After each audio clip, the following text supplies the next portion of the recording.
Welcome back, everybody, to the Choicest Fruits podcast. I am, as always, Mac, and this is, as always, Philip.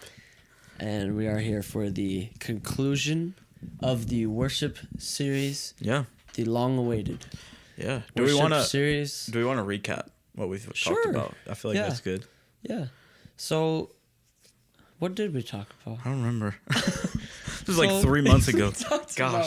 We talked about what worship was. I think that was the first one. Yes. And then basically worship is that. If you want to know what it is, check out the first episode. All right. And then the second episode. Yes. So we did What is Worship? And then we did songs, hymns, and Hated on Brandon Lake. Spiritual songs. Yeah. Brandon Lake. With a funny twist. Episode. And then we covered spiritual songs. Spiritualness. And then we covered Thanksgiving, which was not part of it. No, that wasn't. We took a brief pause. Brief pause and... Paused. And paused briefly. Pausable. Oh, pause. For Thanksgiving. So we paused for Thanksgiving. Yes.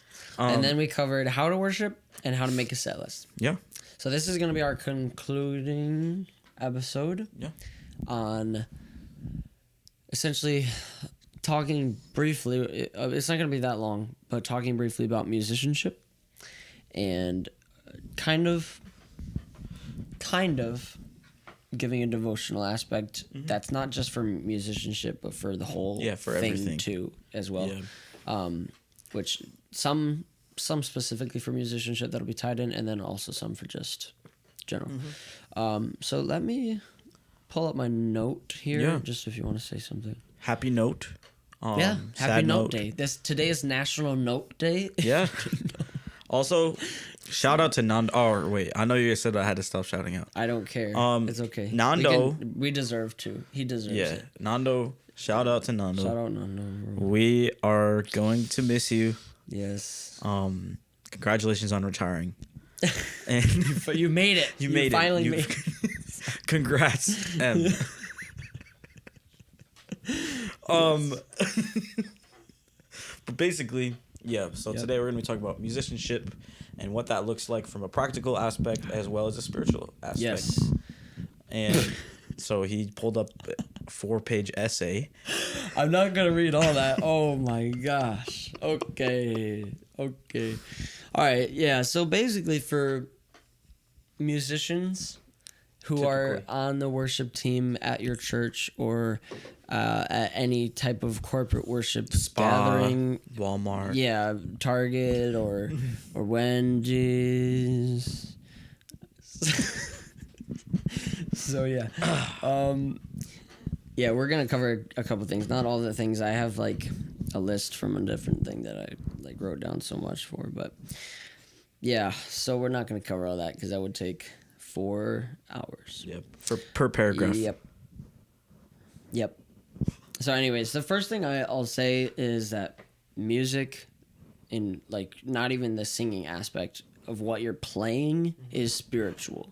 Like it carries a weight, and we see this in Saul and David's story, where they are having it says that he like played the harp and the spirits left Saul, like the evil spirit left Saul, and that's something that like you have to take as almost a devotional aspect into it, to say like, okay, this carries a lot of weight. I'm not just playing an instrument, like I'm carrying something more powerful here. And it also goes with the aspect of that you're leading others in worship. Like I mentioned that, I think it was last episode, that everybody on the worship team is a worship leader in essence. Like, yes, there's one person who is primarily responsible for actually putting the songs together and then singing out and leading the songs and giving directions and whatnot. Or sometimes 2 people if you have an MD. But that's good. Everybody on the team is a worship leader because you're all responsible. Like the congregation is looking at you because you're the one on stage. You're playing an instrument, and they're going to be looking at you. They're also going to be looking at you when you're not on stage too. Yeah. And that's something that we'll get into a little bit later probably. But as far as the main points here, first thing is that it's not about you. It's just not about you. If you want to or let's say this, if the reason that you're on the worship team is because you really love playing it in a band with other people and playing instruments, and you're like, oh, this is so fun making music together and doing this, that's not necessarily wrong, but start a band then. You know, like do something else that's an outlet. I see that a lot on like people posting social media clips or anything. I'm just like, this is a worship team. Like you're like priests. You're not like a band, just a band or something. It's so much more than that. You got to be careful to not like take it for granted. I don't know what I was gonna say for that, but essentially, it's not about like you. It's not about having fun together. It's just like God knows that we are gonna be into music. Like He created us to be emotional creatures, and there's that tied into it. But at the same time, it's like that's not what it's about. That's not what it's for. You're doing it to first and foremost worship from your instrument. Even like you don't have to sing in order to worship. Like you can worship through your playing. You know what I'm saying? And that's that part of it. And then you can also, you're leading others in worship too. So that means that every single thing you play has to be contributing to that. Yeah. So if you are playing some sort of beat on the drums, it should not be drawing attention to yourself or the worship team. It should be drawing attention to God, and it should be supporting that, right? Same thing with any instrument, the guitars, the bass, the piano, whatever. Even vocals, even vocalists. You should be drawing attention and pointing attention to the Lord only, not yourself, because that's a distraction, and that's not what it's for. So that's kind of counterintuitive if you're doing it. Then you're like, oh, hey, worship me. You know, that's not what it's about. It's basically just check your heart. Yeah. And it's not the fact that, like, you can't enjoy it. You know what I mean? Oh, like, having fun is definitely to. Probably something that you'd want to do. Yes. But if it's drawing away from that vertical, what's it called? View, maybe. Right. Then that's probably incorrect. Yeah. And you want to do, like, there's a story from the church upper room where at the more beginning of, like, one of their main drummers, Sebastian, he was like, when he was younger, he tells a story about how they told him, like, hey, play the name of God on the drums. And he played out, and it wasn't anything crazy. It wasn't anything flashy or attention grabbing. It was just like strong, powerful, consistent thing. And like that's how you can convey that in worship. And there's also like prophetic melodies too that I can find sometimes. Like if I'm playing electric guitar, I'm kind of not noodling around because that's doing too much, but like I'm kind of just maybe sitting there just kind of feeling it out, and then maybe I'll get a melody that I just like or something like that, and you just keep playing that, and you can feel it that it's like rising up. Like if you're doing what we talked about in the other episodes, and you're keeping your secret place like full of God instead of full of sin or something, and you're cultivating that relationship with the Lord, then you're gonna be able to like feel in that moment like, okay, that's a melody like that we can take. And maybe even I've had moments where the worship leader will catch that, and then we'll go on the whole thing there, and stuff like that. So it's really cool to be able to, you want to support in those moments, not draw attention away from God or to yourself or something. It's always going to happen when you're either a musician or a worship leader, but you're usually going to have people come up to you after the set and be like, wow, it's so good. You guys are so talented. And it's like, thank you. But I that's always like the most awkward moment for me, because I'm like, I don't know what to say. Like, I don't want to be rude. Yeah, I've seen these reels where it's like, it's all God. And then people are like, ugh. If it was all God, it would be a lot better. Yeah. That's something actually from one of my friends who leads worship at home. She said that. She's like, it's okay to take a compliment too. She's like, if it was all God, it would be a lot better. We couldn't just so true, We got some errors that God would not have, So it's glory to him, you know, and but it's still okay to say like, oh, thank you. But at the same time, it's like kind of, I guess, the same thing with preaching. Like Pastor Mike said, that if you have people coming up to you after a sermon telling you like, oh, that was a great sermon, then you probably did it wrong. because you have to bring people to a decision where they should either feel uncomfortable, like not uncomfortable. Okay, I'll rephrase that. They should feel Convicted. like swayed. Yeah. They should feel like persuaded to make a decision or not. Like they either have to get on board with what you're saying or they're choosing not. There's no neutral ground to be like, wow, that's a really good message. Yeah. So the same thing in worship. You don't want people to be just sitting there and being like, wow, that was such a good performance by the worship team or something. It's like, you want it all to be meshing together. Yeah. So that's like kind of the heart. That's the heart of it. Yeah. But behind music and behind musicianship. And so yeah, the second thing is more specific to actual how you play, and it's something that is so kind of simple, but it's like nobody knows about it. So as especially as I've gotten more into mixing and creating a kind of a sound with the playing already there, and I'm trying to craft the actual final sound out of all that and putting it all together. What doesn't help is if everybody's playing the same thing, and that's just this wall of sound that's like hitting you. It sounds like just this wah, and there's no flowing, there's no dynamics. It's not good.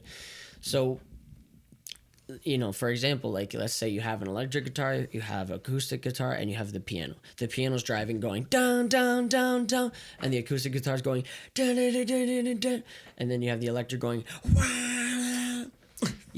That's all the same thing.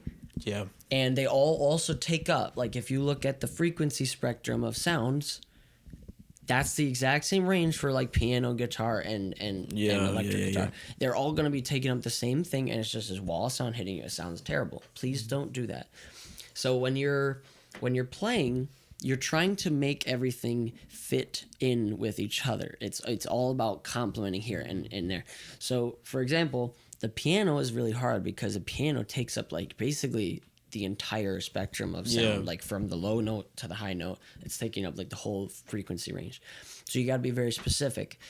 And electric guitarists and pianists have to work together to be like, okay, well, if the piano's doing octaves up high, ding, ding, ding, ding, ding, whatever, and then the electrics can't be up high doing the same area of sound, even if it's not the same line, it can't be the same area of sound because it's just going to be conflicting. So you have to pay attention to those moments and just be active. And that's something too, like you can't do that if you don't know the songs well enough. Like if you're trying to figure out the chords on Sunday morning, then you're not going to be able to, or like during worship practice, if you're trying to figure out the chords still and get the chords right, then that's a sign you needed to practice more, because on Sunday morning, by the time it gets to practice, and that's why some worship teams do 2 practices too, because you can get the parts down and you can you can get the chords down and get the main structure right, and then you can work on the way things complement each other, right? Because you can't focus on that like, oh, if the piano's down low, I got to move up so that we're fitting around each other. Yeah. You can't think about that if you're still thinking about what chords you're playing on a Sunday. You know what I'm saying? Yeah, and I guess that even goes into practicing. Yeah, practicing is a big thing. You know? And it's not to be like, oh, glory to me, I'm so talented, I practice all the time, I'm so good. But you need to work on stewarding. It's about stewarding the gifts that God's given you. Right, because if you have a talent for playing guitar, sure, that's great, but you can always get better. You can always progress and work to be better in that, in all contributing to what we mentioned, like all contributing to the glory of God, not so I can be such a good musician and so that people can come up and talk to me after and tell me what a good job I did, but all for contributing to that moment so that when we're in a place of worship, I'm not going to hit a wrong note, and it's not going to distract people because it's all working together to create that moment. Wow. And so that's basically the heart of it. Let me skim through. A little skimmy. Yeah, take a little skim.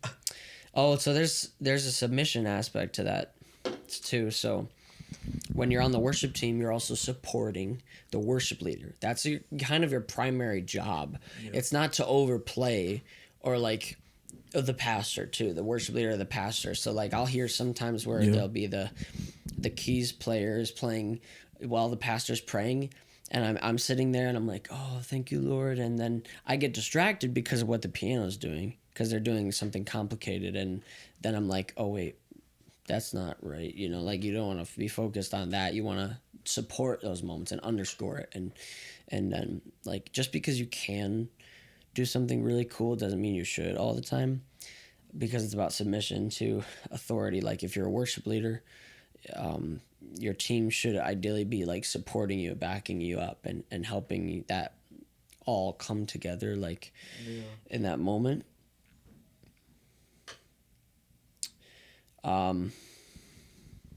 There's prophesying with instruments that we kind of talked about. And you'll see it happen too in the room. Like if you start doing a certain chord, you'll if there's life on it, you can see it. And it's also like, if there's life on it, I don't think you should stop until like that goes away, kind of thing. Like you want to keep moving on that. Like if the whole team, especially if you notice that there's like this certain chord or whatever has like something on it. I'll feel that with chord progressions sometimes, and it's just like we got to keep doing this a few more times, you know, till that's like runs its course. Yeah. This is kind of a note about the practice that we already said, but a different kind of aspect or way to say that is the working to practice an instrument is helping you to, in the end, communicate what you feel through the instrument. Right?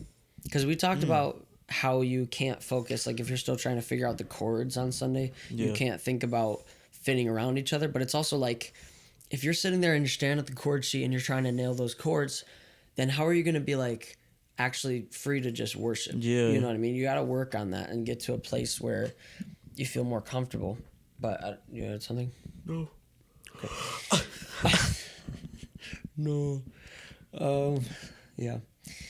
And there's also knowing your limits too. Like you should try to practice and should try to get better. But if you know where you're at, you should work with that and play on that level, you know. Like if you're a high school football player, you're not going to be like, oh, I can play in the NFL, I can do it.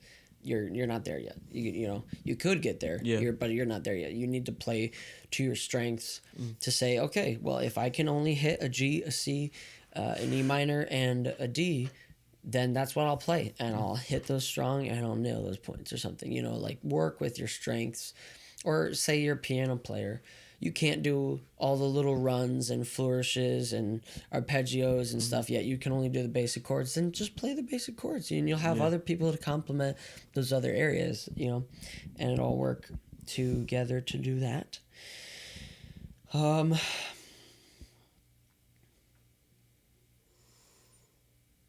Not elevating your playing or your sound or instrument over his presence or worshiping him.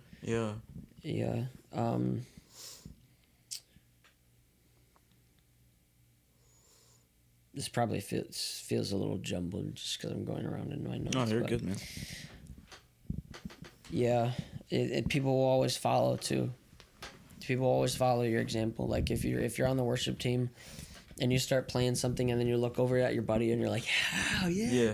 Then people in the worship team or people in the congregation are gonna notice that, and they'll be like, and they'll think it's fine to be like, oh, hey, yeah, and then they're not focusing on worship exactly, and then it becomes sometimes like we're worshiping the playing instead of worshiping the one who it's for, you know. And that's not somewhere you want to be.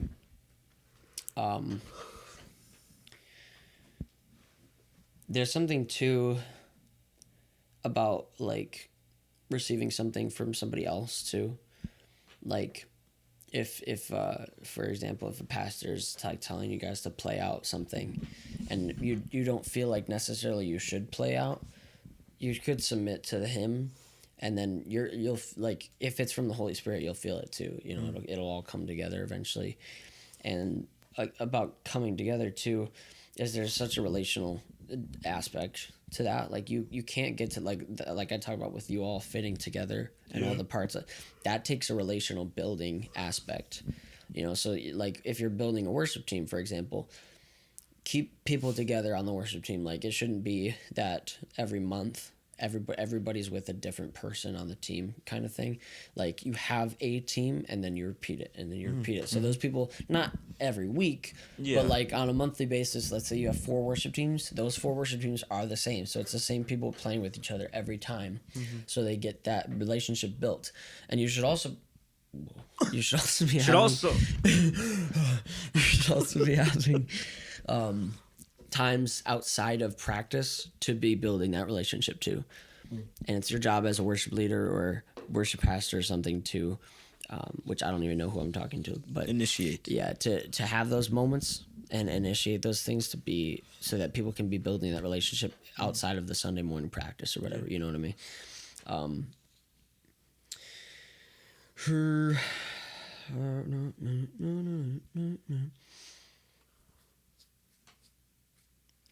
Yeah, there's just a lot, like a little points about here, but just letting the Holy Spirit be the leader. Like there's just a lot in there about that. This says less of a science and more of a romance. When we're all parts of a whole, learning to do that together is crucial, which I kind of already talked about, but that's just like a little note. Yeah, and then there's like sometimes you'll notice there's especially if you're doing like a prayer set or something that's more spontaneous, you'll notice as a team sometimes that there will be this theme that comes forth, and it's probably not like it's probably not going to come right away, but you'll notice that this like it'll kind of emerge as you go on, and once you have that theme, you build that together musically, and then people can be led by the sound itself because the sound should convey the theme. So like just the sound of the music should, and this again goes into like that supporting what's happening. But yeah, there's that kind of quick coverage. Yeah. Where you're not doing it for yourself. You're not doing it to another person, which like sometimes I feel tempted if I'm playing an instrument and I like, let's say I see somebody that I know in the congregation, it's my friend, and I'm like, oh, hey, yeah, it's like you or Nando is in the congregation. I'm like, oh, I want to play good so that I can show them that I can do good on the instrument. It's like, don't do that. Like there's other moments for that. You want to get together and play and show off. Other times, then sure, fine, whatever. Don't use worship for that though. It's like it's a holy moment. You're trying to you're not creating a moment because that's the Holy Spirit's job, but you're stewarding, and you always have to be like that quote from the Bible. That's those who will be trusted. Oh my gosh. Those trusted with much. Yeah, no, those who can be trusted with much. No, gosh.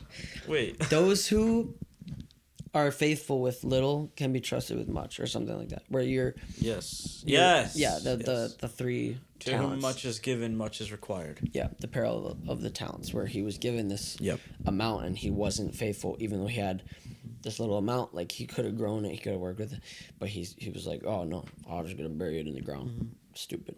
That's stupid. Yeah. So if you are faithful with this stewarding aspect, then maybe it'll grow into more. Yeah, stewarding. Yeah. And this doesn't just necessarily have to be musical worship. I know this is a musicianship episode, but it's it also doesn't devotional. Yeah, it doesn't have to be specifically about music. It can just be about you presenting yourself, like we said in the How to Worship episode. Yep. As a living sacrifice. And that is worship. Yeah. And you mentioned earlier the story where David plays the lyre and heals Saul, and the harmful spirit goes away from Saul. Yeah. I just wanted to read that verse. 1 Samuel 16:23. It says, whenever the harmful spirit was upon Saul, David took the lyre and played it with his hand. So Saul was refreshed and was well, and the harmful spirit departed from him. And that obviously goes hand in hand with what you were just saying. Yeah. If you're goofing off during a worship set and you're trying to bring the attention to yourself, then that's an issue, and it may not be able to restore and heal and help people get rid of those harmful spirits oppressing them. Yeah. And then you kind of, again, principalize it, if you will. That doesn't have to be just musical worship. It can be you living your life. If someone sees you serving as hard as you can, that can be something that's like nourishing to their spirit and edifying. Yeah. That can like spark something in them to then change. Is that the right word? I don't know. Sure. But it can be very edifying to people when you worship with how you live. And we didn't actually get to do a work as worship episode in this series, so we'll probably do it again at some point. Yeah. Work as worship episode. Or just work, yeah.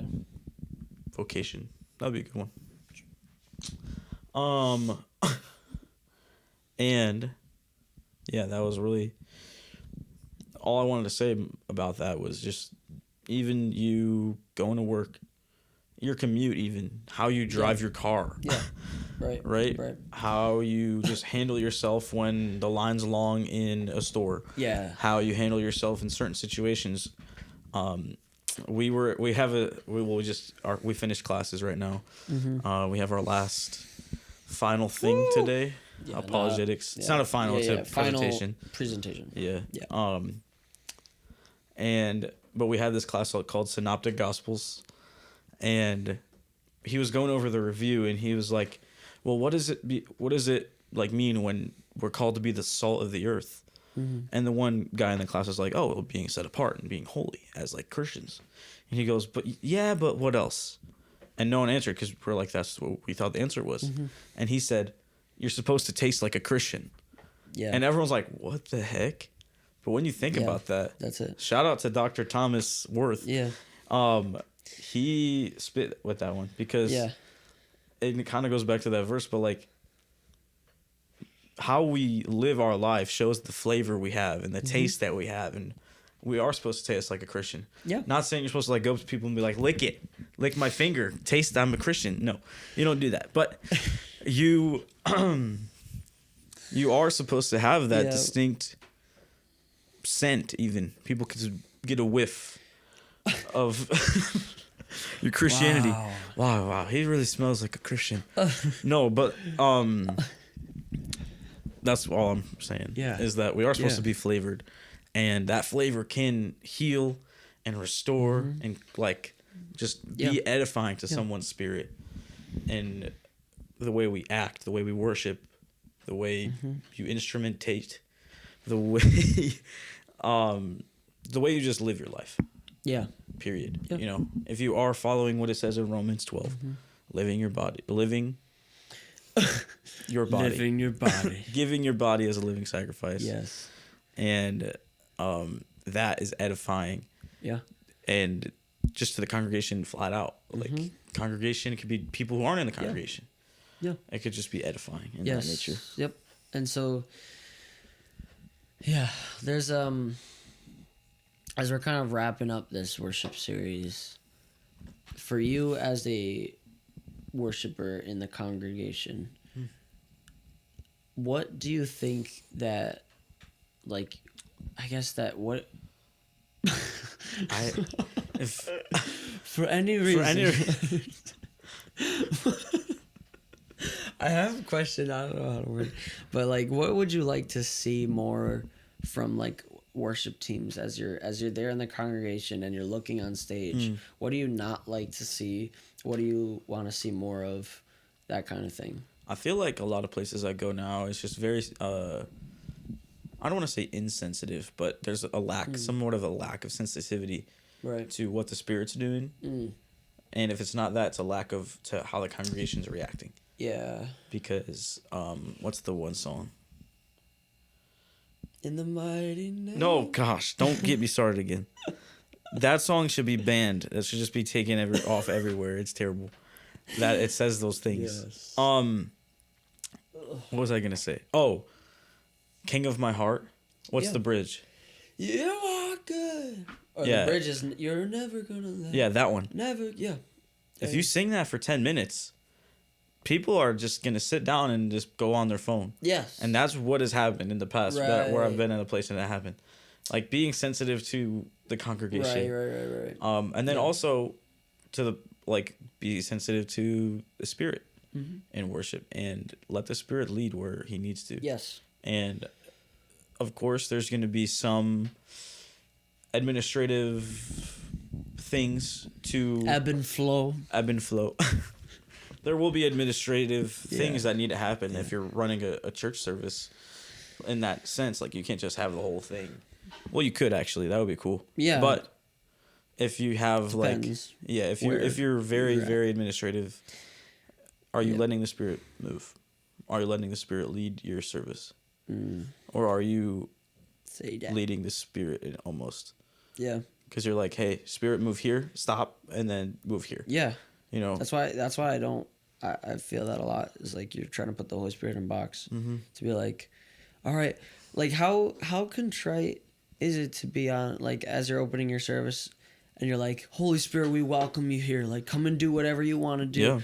Yeah. When you know that you're gonna be done at worship in 30 minutes, no matter what. Yeah, or less. Even 30 minutes at most now is like, wow, you took 30 minutes to worship. That's crazy. Do you think they did that in the Old Testament? Like when they were at the temple with David leading everybody in worship, do you think they were like, oh, hey, clock's running, come on. Stop dancing, everyone. Stop dancing. You stop singing, all right? We're going to do the sacrifice now. Like it wasn't like that. I don't think so. I truly, firmly believe that the Spirit was still...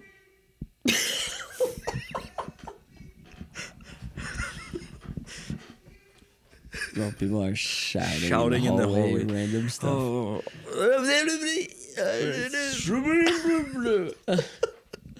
Yeah, but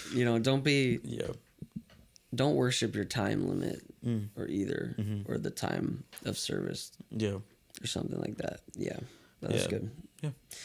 As a person like that myself, I do say that. As a worship leader, what do you want to see more out of?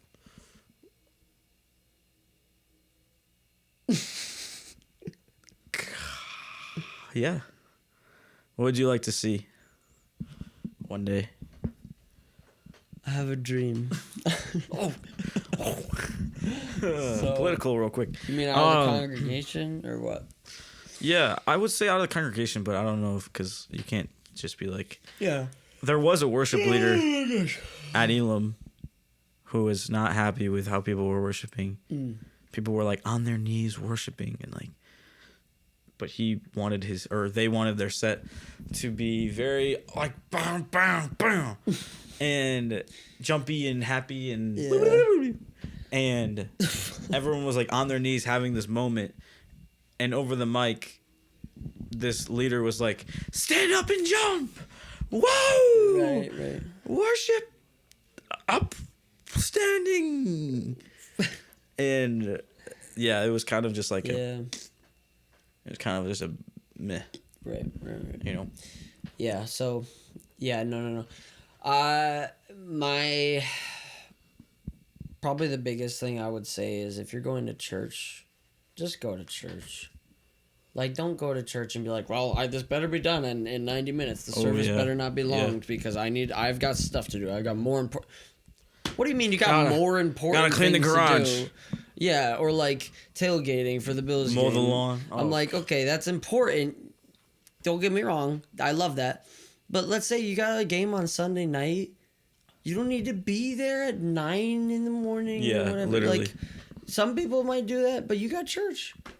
We're called to be in this world, but not of the world, which means that you're not acting like everything the world's doing. So if you're going to yes, people on Sunday mornings don't go to church and they will just sit and they have got more important things genuinely to do because they don't care. But if you're taking the time to go to church and be present there, It's my least favorite thing when you hear the pastor preaching or ending worship and they're like, yeah, we got to move along because our service is running short. I'm like, that's the whole point. Yeah. That's the Mary and Martha story. Yeah. She was focused, and he said that there's only one thing that's important, one thing necessary. Yeah. And Mary's chosen the good portion because she was sitting at the feet of Jesus listening to his teaching because he wasn't concerned about running around and doing the other things, right? There's a moment there where you need to just pause and be present and say, oh. Yeah. And if you're...